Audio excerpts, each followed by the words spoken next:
what's up everybody? Steve Schwartz here from LSAT Unplugged, joining you today to share how you can ask better LSAT questions. Before I get into it, a little bit about LSAT Unplugged. We offer live online classes via Zoom, on-demand video courses, small group coaching, and one-on-one coaching. Check out the links below this video to find out more and to book a call with me and my team. We'd love to help you out.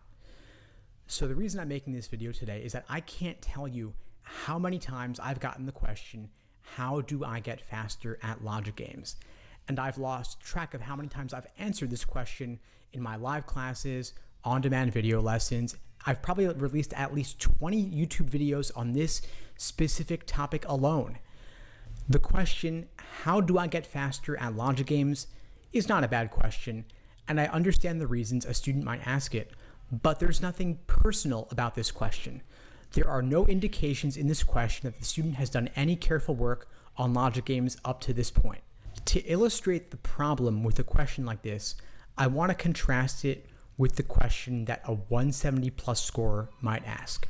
I'm going to share a question from one of my private one-on-one coaching students who ended up scoring a 179 on her official LSAT exam.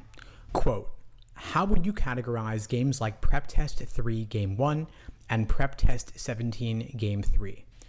Would they just be miscellaneous? Because I honestly don't think they really fit perfectly into any category. There's a lot of games like these in the earlier prep tests where you basically list out different variables in a chart and assign given traits, characteristics to each of the variables. Don't think there's any ordering or grouping involved in the process at all. End quote. So this student committed to doing every single logic game ever, and she's now asking me about a logic game from prep test number 3 administered in December 1991, over 30 years ago. That's what I call dedication. So I'd be happy to coach her on how to categorize and get faster at logic games because she's already done the pre-work to explore them on her own. So again, to recap, let's take these questions side by side.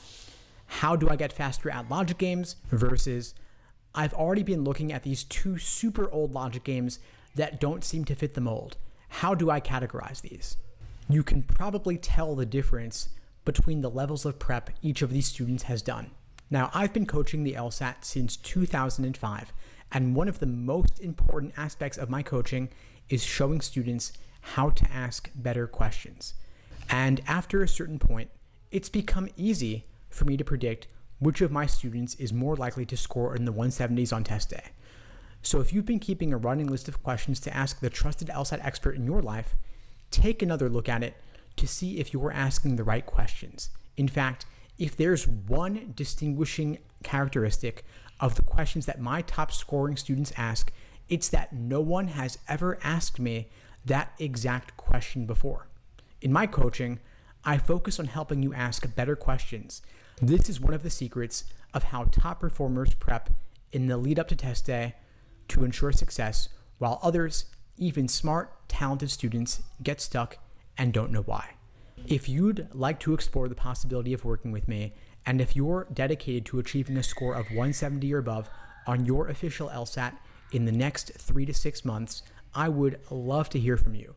I'm looking for a couple of students who meet these criteria and have been studying for at least 3 months, have built a strong foundation in the basics of the LSAT, the different sections, and the different question types, and have achieved a practice test score of at least 160 or above on at least one timed practice test. If you meet these criteria, I would especially love to hear from you to explore the possibility of working with you in a one-on-one coaching program. However, if you don't yet meet these criteria, that's okay too. There are a number of other ways my team and I can support you, whether it's through our live online classes via Zoom, our on-demand video courses, or our small group coaching program. So if you haven't already, check out the links below this video to find out more and to book a call with me and my team. We'd love to help you out. And if you found this video helpful, please do me a favor, like the video, leave a comment, and subscribe to the channel if you haven't done so already. It really helps with that YouTube algorithm, and I really do appreciate it. In the meantime, I wish you all the best and take care. Thanks for tuning into the show. Please subscribe if you haven't done so already to be notified of new episodes as I release them. and feel free to reach out if you need anything at all as you move forward with your prep. I'm happy to help however I can. In the meantime, I'll wish you all the best and take care.